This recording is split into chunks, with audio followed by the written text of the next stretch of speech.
Hey, it's Brad from Cowboy for Game with a GOAT format deck profile. This isn't that special a deck.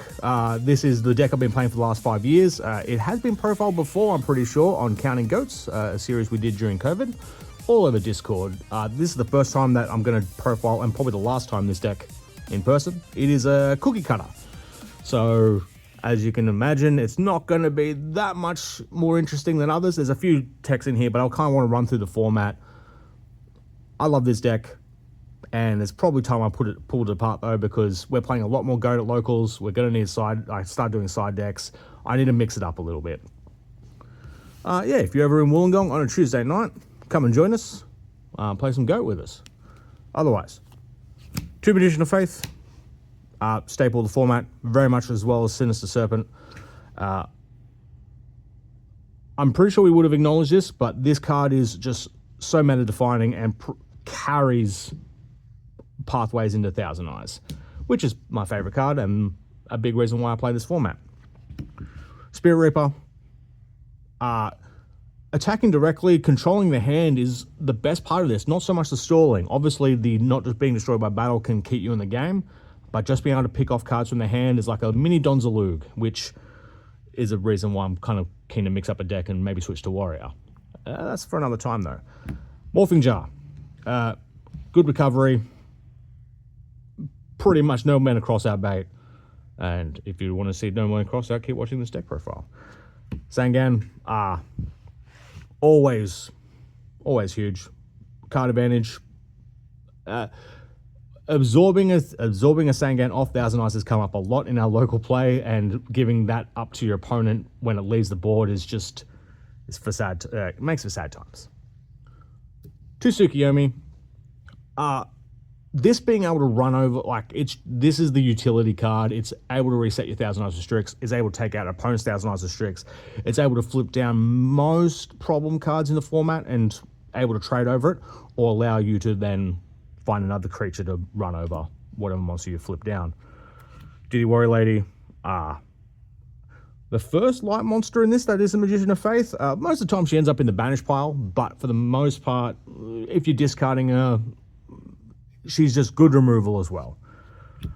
You're out for scapegoats and any other problem cards, really. Combos really well with Sinister Serpent. You're able to get it going. It's one of the cards that does bring the beauty of this format out, where you're just picking off random types. You've got to figure out what type you're going to kill. Like you go, I've only got 2 cards in hand because I've managed my card advantage terribly. Choosing what to trade off and then cop to the face later. It makes some fun games. Breaker, one of the few spell and trap destructions in this deck / format. Very much needed. Dark type, woohoo. Azure Priest trades into goats and a light type. Pretty key. Devious Salient's probably one of the only cards that doesn't really come up much in Cookie Cutter, but just another way to out pesky big bodies. It's a bit more conditional, not light. It's not amazing, but I have a lot of love for it. Where Kaiku, a monster I do love a lot, and probably I would run 2 Kaiku. Like if a gun to my head and I had to make a choice, I'd probably drop Devious Salient for Kaiku. But this makes for more fun games. Parshath, just what can you say? Obviously, tributing into it, it can be a little bit slow. It can brick, but when you're attacking over Magicians of Faith, this is the only way to really claw back card advantage. And no Jinzo, no other big bodies. Blackluster Soldier Envoy at the beginning is the final Chaos Monster. No Chaos Sorcerer. No other. Yeah, this is Cookie Cutter. Just all good cards that come up from time to time. Yeah, don't really need to justify BLS. If you're unaware of BLS, I not sympathize with you. I envy you. On to the spells. Pot of Greed, Delinquent Duo, and Graceful Charity.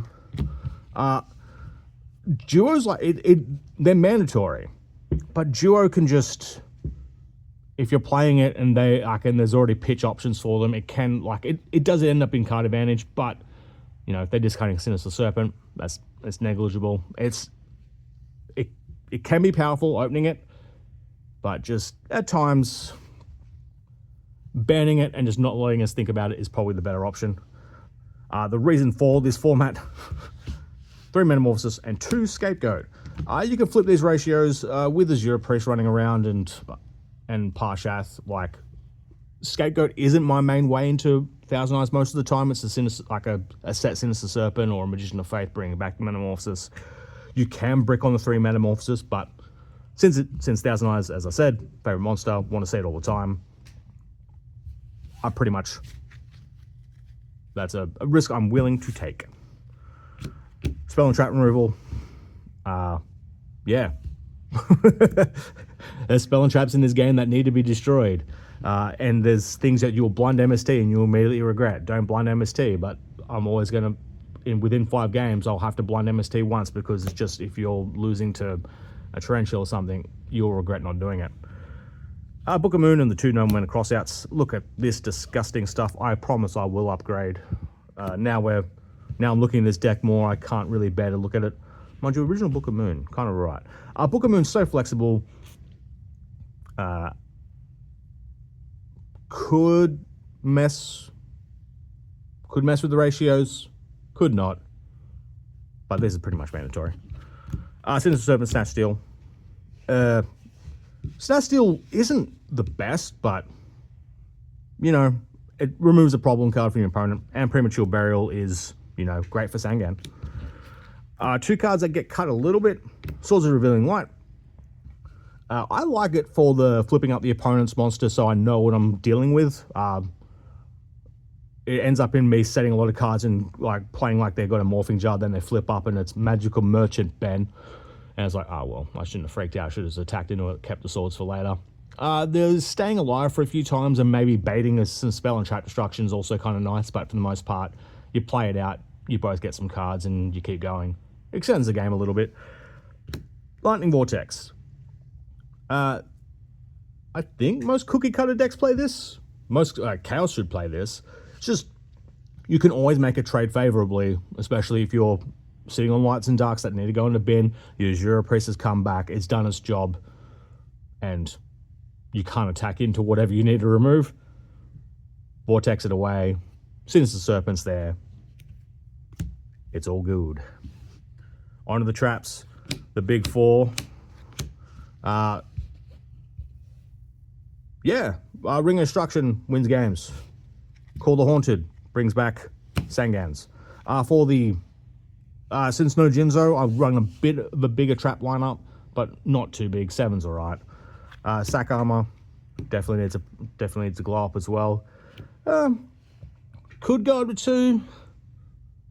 Not sure what I would move around. I mean, you could go 2 Sack Armor, 1 Vortex, but Dust Tornado, just that little bit extra spell and trap destruction. It's not amazing. It probably should be in the side, but since I don't play with side decks at the moment in GOAT, doesn't come up. And Ceasefire. Just so many pesky flip monsters. This is a slower format. You can sometimes cheekily find ways to burn for life, like if we're both got fully loaded up boards, you can just go, oh, well, I've got game. It's not as active as you'd want a card to be. For extra deck, a few Thousand Eyes. This is from my I've got two of the same deck for the mirror matches. The other deck's a bit different and a bit lower rarity. You got Darkblade, Dark Bolter, Fusionist. Oh, 2 Dark Bolters apparently. Darkfire Dragon, which Darkfire comes up with as a Metamorphosis target, and just getting a Dark Monster out and about. Flame Ghost actually is probably more relevant than the Fusionist, but yeah, actually, why do we even have this in here? Ew, get out. Flame Ghost forever, even though it has seen better days. And yeah, no, that doesn't really come up because you'd only be getting rid of a Light Monster. Yeah, so that is my GOAT cookie cutter deck profile. This is the start of a side deck, because we're now going to start thinking about that, going to chuck some Dust Shoots in, but for the most part, I'm probably going to go with Warrior. Yeah, this is my pride and joy. Let me know in the comments what you would add to the side deck, what you would change, what I should have been doing differently for the past 5 years, 6 years. Oh my God, it's been so long. And yeah. Join our Discord in the link below, listen to the podcast, all those natural sounding promotions. Catch you all later. The end is truly in sight, wouldn't you say? Just play it. Oh, trust me, you'll see what I mean very shortly.